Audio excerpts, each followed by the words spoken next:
Hello ulit members and attendees. Salamat na nagpapatuloy kayo dyan. So, ang mga pagtuturo po na i-record ko ay sasabihin ko sa wikang Tagalog o Filipino na lamang para sigurado tayo na naiintindihan ito ng lahat.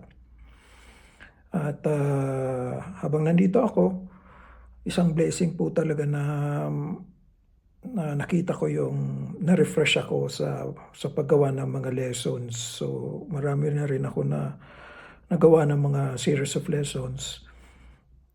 Yung pala ang kagandahan ng parang hindi ka nagtuturo ng maraming beses kasi marami kang nagkakaroon o na-divert yung oras ko sa iisip at pag-aaral pa po ng maraming lessons. Kaya nakita kong beneficial ito.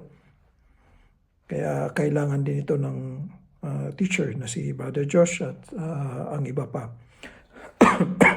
Ang una pong series na nais kong maituro sa inyo ay yung patungkol po sa spiritual gifts. Bali, under po ito ng ecclesiology kasi or yung ecclesiology po yung study of the church. Kasi ang mga church members, dapat alam nila kung ano yung gift nila. Kailangan pag nalaman nila, mapagyaman nila ito at magamit nila ito para patatagin ng lokal na eklesiya ng Panginoong Jesucristo. Isang kabigatan sa akin na maituro ito para matulungan kayo na lumakas bilang isang church. And so nakita ko po na kailangan gumawa ng lesson. And ang series na ito is practical. Panalangin ko sa Panginoon na gamitin niya ito para maintindihan mo kung ano, as a member or attendee, kung ano yung gift mo, and then matulungan ka kung paano mo ito, hindi lang para malaman, kundi paano mo ito pagyayamanin at paano mo ito gagamitin ng tama sa ikatatatag ng katawan ni Jesucristo. So, itong video na ito ay panimula, introduction po ito. So, manalangin po muna tayo. Dakilang Diyos,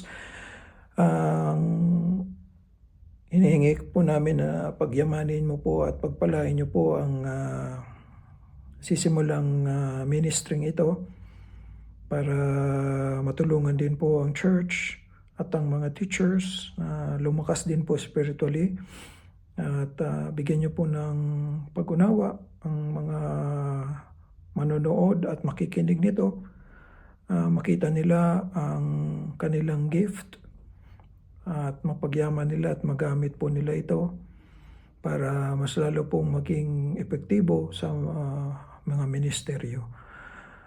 Bigyan niyo po ako ng kalakasan at gayon din po ang bawat isa sa ngalan ni Jesus. Amen. So sa panimula, ano ang spiritual gift? So kung naalala ninyo, nung nandyan pa tayo, nagkaroon tayo ng series na ano ang mga gawain ng Holy Spirit ng Panginoon. At ang ginamit nating text dyan yung Romans chapter 8. So sa series na ito, ang gagamitin natin text ay Romans chapter 12. So, basahin ko po ang Romans chapter 12 simula sa verse 1 hanggang sa verse 8. Sabi po dito sa Romans 12:1, I beseech you, therefore, brethren, by the mercies of God, that ye present your bodies a living sacrifice, holy, acceptable unto God, which is your reasonable service. Verse 2, and be not conformed to this world, but be ye transformed by the renewing of your mind, that ye may prove what is that good and acceptable and perfect will of God. Verse 3, for I say, through the grace given unto me, to every man that is among you, not to think of himself more highly than he ought to think, but to think soberly according as God had dealt to every man the measure of faith. For us, we have many members in one body, and all members have not the same office. Verse 5, so we, being many, are one body in Christ, and every one members one of another. Verse 6, having then gifts differing according to the grace that is given to us, whether prophecy, let us prophesy according to the proportion of faith. Or ministry, verse 7, or ministry, let us wait on our ministering. Or he that teacheth on teaching. Verse 8, last verse, or he that exhorteth on exhortation. He that giveth, let him do it with simplicity. He that ruleth, with diligence. He that showeth mercy, with cheerfulness. So, ang series pong ito, ngayong video ito, mayroon ako sa inyong ibabahagi 3 punto lamang. So, number 1, nabanggit po sa verse 6 hanggang verse 8 kung ano-ano yung mga gifts. So, pag binilang niyo po ito, mayroon pong 7 na spiritual gifts na binigay ang Diyos sa lahat ng tao. So, lilinawin ko lamang po, ang spiritual gift, hindi lang yan para sa mga naligtas na, kundi lahat ng tao mayroon. So, 1:1. Isang tao mayroong isang gift. Okay? So, kahit po masama pa, hindi pa siya naliligtas, mayroon na siyang gift. So, ibig sabihin, lahat kayo na nakakapanood nito, meron kayong gifts. Pero isa lang. Ako isa, ang misis ko isa, ikaw isa. And since isa, pero meron kang 7 pagpipilian. Now, hindi ikaw ang makakapili. Kasi ang Diyos ang nagbigay niyan. Ang banal na Espiritu ng Diyos ang nagbigay niyan. So, yung mga gifts na yon, nabanggit as, una, prophecy, ikalawa, ministry, ikatlo, teaching, kaapat yung exhortation, ikalima yung giving, kaanim ang ruling, and then kapito yung mercy. So, ano ang kailangan ng isang mananampalataya? Una, discover. So, kailangan mo munang malaman kung ano yung sayo. Yung series na ito, pinapanalangin ko sa Panginoon na magamit niya ito para makatulong doon sa discover na yun. Ikalawa, kailangan mong ma-develop. So, discover, develop. Kasi pag alam mo na, kailangan mo siyang mapalago. Kailangan mo siyang mahone. Kailangan maging magaling ka doon. Kasi kaya ka binigyan ni God noon para gamitin mo siya ng tama. Kasi may potential din na pwede mo siyang gamitin ng mali. So kung naligtas ka na, ang banal na Espiritu naninirahan sa iyo, siyang mamumuno sa iyo, siya magtuturo sa iyo, siya ang tutulong sa iyo para magawa mo yun. Kaya yun ang ikatlong D. Discover, develop, do. So discover, develop, do. So yan ang point number 1. Bawat isa sa atin, kailangan malaman natin yun, yung gift natin. And pag alam mo na, na-discover mo na, may develop mo ito, and gawin mo ito.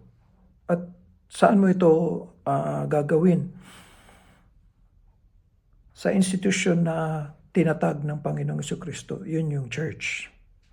Kaya nga po ang mga bagong mananampalataya sa inyo, kaya kayo dinidisciple para makagawa kayo ng tama para sa Panginoon.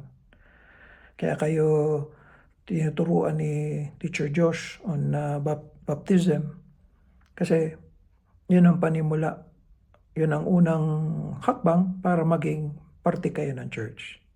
Kaya huwag kayong magdalawang isip bago pa man maunahan kayo ni Satanas na nakawin yung desire sa puso mo na sumunod sa Panginoong Jesucristo. Kaya magmadali, huwag niyong sasayangin ang mga pinagkakatiwala sa iyo na oras, paglingkuran mo ang Panginoong Kristo, gamit yung gift na didiskubrihin mo, kung na-discover mo na, i-develop mo na ito. Habang din-develop mo, huwag ka nang magpatumpik-tumpik pa. Gawin mo na agad ito. Paglingkuran mo ang Panginoong Kristo, using that gift, paglingkuran mo ang brethren, ang body ni Jesus Christ, using that gift, and gamitin mo rin itong gift para din sa mga hindi ligtas, para makita nila ang good testimony mo dahil sa follower ka na ni Jesus. And huwag mong ilimit ang sarili mo sa gift mo na isa. Mag-desire ka rin na gawin pa rin ang iba, kahit hindi ka gifted doon. That is point number 1. Point number 2, dahil nga po sa mayroon palang gift ang bawat isa sa atin na kailangan i-discover, develop, and i-do. Kailangan, now na narinig na ninyo ito, huwag mo ito dapat na palalampasin. Tulad ng sinabi ni Apostle Paul nung sinulatan niya si Timothy. Sa 1 Timothy, chapter 4, pakinggan ninyong mabuti yung sinabi ni Apostle Paul sa kanyang disciple na si Timothy. Sabi ni Paul kay Timothy, Timothy, neglect not the gift that is in thee. So itong statement na ito ni Apostle Paul po ay nagpapatutuo sa atin na alam ni Paul kung ano ang gift ni Timothy. Alam din ni Timothy kung ano na yung gift niya. And since alam na nila pareho, kaya nasabi ni Paul kay Timothy, Timothy, yung gift mo, nasa iyo na yon. Huwag mo siyang inineglect. O huwag mo siyang pababayaan. O di kaya, huwag kang mabuhay na hindi ito ginagamit. So mga kapatid at bisita, miyembro at gusto palang maging miyembro, hindi lang pala obligasyon ang malaman, madiscover, hindi lang pala ma-develop, hindi lang pala gawin, kundi dapat wag mong ine-neglect kasi nandito yung potential. Sa statement ni Paul, may potential po na ang isang tao hindi niya naman ginagamit yung gift niya. So, yun po ang point number 2. Huwag mong pababayaan na hindi mo nalalaman, huwag mong pababayaan na hindi mo dine-develop, na huwag mong pababayaan na hindi mo ito pinapractice para sa ikalulugod ng pangalan ng Panginoong Jesucristo. Point number 3. Pag pinansin niyo po itong 7 na spiritual gifts na ito po ay mga gawain. At i-group ko lang po ito sa 2. Lahat po itong gawa, salamat sa Panginoon, sa obserbasyon. Itong 7 ito, makakategorya mo lang sa 2. Gawa siya ng isip, gawa siya ng bibig, gawa siya ng bibig, at gawa siya ng kamay. Tulad halimbawa nitong prophecy. So prophecy, gift po yan na talagang nagsasalita. Hindi pwede po yan na pag nag-prophesy ka po, gamit ang salita ng Diyos, ipapahayag mo po yan sa iba. So, yan ang gift na hindi pwedeng hindi ka magsasalita. So, kung hindi ka nagsasalita, hindi ka gumagamit ng gift na ito. Number 2, gift of teaching. Ganun din. Hindi ka naman pwede magturo na hindi ka magsasalita. Gagamitan mo ng bibig, gagamitan mo ng dila. And of course, gagamitan mo ng isip. Ikatlo po, itong gift of exhortation, bibig din po yan. Bibig. So,